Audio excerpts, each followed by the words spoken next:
So, what better place to start off for an ocean themed episode than with manatees, right? Where it's now November and everyone's messaging me, reaching out. Can I see a manatee? Do you spot them on your tours? I hear February, January are the best time to see them. So, yes, it's the best time to see them. So, what's a manatee? Manatees are actually related to the dugong, which I haven't swum with, but manatees are right here in Palm Beach County. Manatees come in because we have warm water. We are close to the Gulf Stream, which is phenomenal for clear water snorkeling. The absolute intense amount of marine life that we get traveling through is unbelievable. The manatees migrate every summer up towards even the Carolinas and Georgia. They're in the ocean pretty far north. They go up into springs and estuaries, and they hang out because it's too hot down here in the summer. But in the winter time, they follow the currents of warm water. They come down and you see them. A lot of mamas and babies this time of year just finding their spots, getting used to their new vibes for the winter. So manatees come in. Mamas usually have one baby at a time, sometimes two. They call them pups, manatee pups at a time, but usually just one, and they need to stay with their moms for about 2 years, right? That's a long time. They nurse from 1 to 2 years before they can start living off of just seagrass, which means they're able to move on and, enjoy their adolescence. They're not babies anymore. They can sustain, they can eat and feed themselves. But for 2 years, the little sea spud potatoes follow their moms. They learn how to breathe. They learn how to behave and socialize. Baby manatees often, when I've encountered them in the water and I've swum with, oh my gosh, so I've been lucky enough to swim with a lot of baby manatees. They enjoy imitating. That's how they learn. So they watch their moms go up to breathe and they play. They learn from each other. The older, a 2-year-old manatee will show a newborn how to be a manatee. Come on, manatee life over here. So, it's really cool when you find a very young, a newborn manatee, and you're bigger than it often, which is crazy because they get to be massive, like 12 foot long, 10 foot long when they're adults. I mean, I think that's wrong. Hold on, I'll look that up and and edit if I have to. Okay, they get to be, well, I know they get to be like 8 feet long, and that's amazing. No, they get to be longer. What am I talking about? I'm doubting myself. That's what happens. No self-doubt over here. We got it. So manatees, where was I?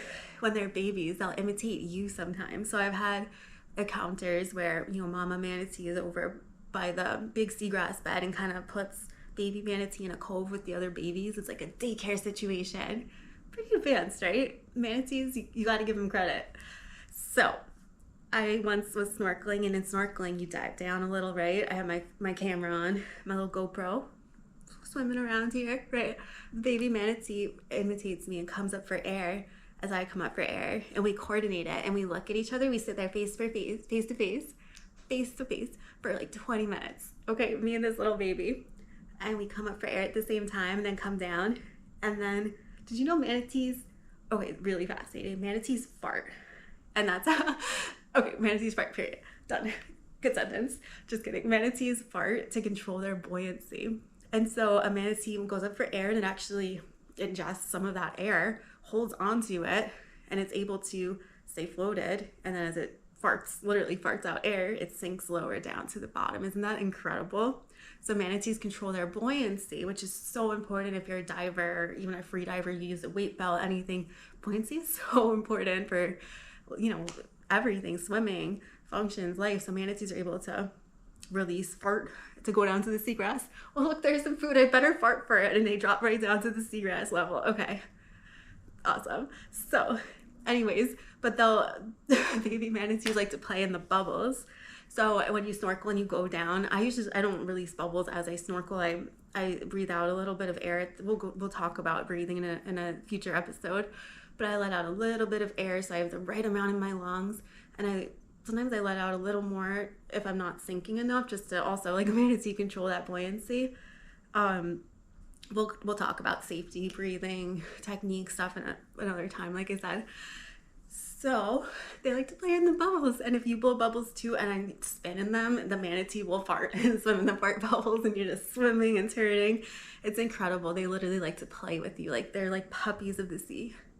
Now, every year, manatees attack so many people. Just kidding. Manatees don't attack anybody. Manatees, nor not only do they not really attack, although I will say we've all seen that video, right, where the dog goes towards the ocean and it's right next to a pier and it swims over, and a dog paddles, super cute, happy, and then all of a sudden there are like dozens of manatees in the water, and they spook and they start flapping their tails and the water's splashing everywhere, and the dog's like, oh heck no, and it swims back in, and you've seen this, right? That's about as much damage as a manatee will do. I've seen manatees try to chase, big full-grown manatees try to chase alligators out away from, in spring areas, little areas where they have their pups, and they want to obviously protect their baby sweet potatoes. And so, they'll chase away predators. So a baby manatee, yes, it could have predators for sure. A shark, an alligator, like a lot of things will want to eat a baby manatee. But their family, they stay together. Mama will always be there, like I said, with her baby. Side note, if you ever encounter baby manatee and there's no mama manatee around, call and report it. You can reach out to the FWC, their organizations who will go out, research, they'll go down, they'll make sure that baby, see if it's abandoned. Maybe its mom is somewhere in sight. If it's abandoned, it will die. A baby manatee that's been abandoned by its mother, meaning mom got hit by a boat propeller or died of starvation. Unfortunately, the biggest predator, there's no natural predators to manatees. I didn't finish that thought before. No natural predators to a grown manatee. If you ever see a baby manatee, though, report it, because it needs to be fed by a bottle. It can't live off of seagrass until, like I said, it's 2 years old. It's going to be 6 feet long. They're not babies anymore by then. You can see the difference. Report it. Either way, report it, just in case. Can't hurt. I've done this before. One of my most incredible manatee encounters, we expected mom to kind of come out, and after an hour, mom never showed up. That's alarming, right? So, mom never showed up, and I actually reached out, I called, I reported, they transferred me to the right person to talk to, and I was able to say exactly where and when I found that manatee. You have to do it within like hours the first day, because manatees swim away, they travel. They won't be able to find it again, but you have to know the exact location, call them right away, report that manatee, so maybe you can save its life. I mean, they're endangered species. Manatees need our help. We'll talk a little bit about why manatees are here. We have West Indian manatees is what they're called, right? Why do we have West Indian manatees here in Florida? We'll talk about that in a second. Now, full-grown manatees will protect the young, and they can scare off sharks. They have no natural known predators. It's insane. So imagine going up to a giant, if you had for example, they do these things like the giant pizza and a giant donut, whatever. Imagine going up to a giant muffin and trying to bite into this giant, or a croissant. And how do you even get your mouth onto that thing? No, I don't think it works. Not really. You can't bite it, right? So a manatee, it's all blubber. It's huge. They're big. Oh, I can't even see my arms. They're big around. And a manatee, when a predator tries to bite it, they can't really get a grip. There's nothing. It's just blubber. They have really tough skin. Usually it's slimy from algae, or has barnacles. So not a lot can actually bite them, right? Their tails, yes. I've seen manatees for sure. My first manatee encounter, manatee mom and baby. This was actually my first time snorkeling ever. I had no idea what I was getting into. Life changing. So anyways, no idea. Jumped off the boat. I imitated everyone. I had no idea what I was doing. How does this mask go on? I've worn goggles before this, but not a mask. Anyways, we jumped in the water, and immediately a mom and her baby come up, and I have lots of videos of the manatee's tail. First time swimming with a manatee, you don't usually get those incredible shots.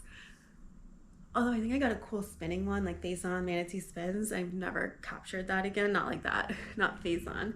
But anyways, mama had a big bite in her tail, probably from a shark. It had that shape, right? Shark tooth bite shape, or mouth shape, yeah, jaw. So anyways, mama was missing part of her tail, but she was still swimming. Her tail's this big. She has plenty of other, big flippers there. They can swim with a little piece missing. I'm gonna play with my starfish for a second. I like to fiddle, right? Kind of cool. Okay, anyways, see a theme here. So manatees are incredible. They're gentle in the water. It's illegal. It is actually illegal against the law for anybody to touch a manatee, to go up and approach it, to get within, a couple of feet of it. And that's because manatees they're so, at risk of, we don't want them to become extinct, but they're really at risk. They starve. Boat propellers are killing them. West Indian manatees were actually initially brought to the United States as food. Mind blown. What? Food. So manatee steak, when Florida was being developed, have you heard of Henry Flagler, I can't talk here, who built the railroads down through Florida and made swamp a navigable swamp and turned it into Florida as we see it, right? Built cities up and down the coast. So around that time, people actually brought over manatees from the West Indies because manatees were a food source, and they didn't really have a new food source in this new world. I mean, can you imagine the snakes and I'm terrified of iguanas. I think they're so gross. You get the massive ones. It's not like cute. It's like, I'm gonna hang in a tree and I might fall on your head when Florida freezes. Just kidding. When Florida, we'll talk about that. But when Florida gets cold, the iguanas freeze in the trees and they fall. They go into a coma and they fall out of the trees. Like, what? I'm terrified. But anyways, imagine it's a new area. There's no food source. It's swamp. It's muck. It's not too navigable. Okay, so I like to watch Naked and Afraid. It's like one of my shows, right? So one of the episodes where neither survivor survives was right here in Florida, like in the central Florida in the swamp area, and neither of them survived. Like everybody tapped out. I thought that was funny. Total side note fact.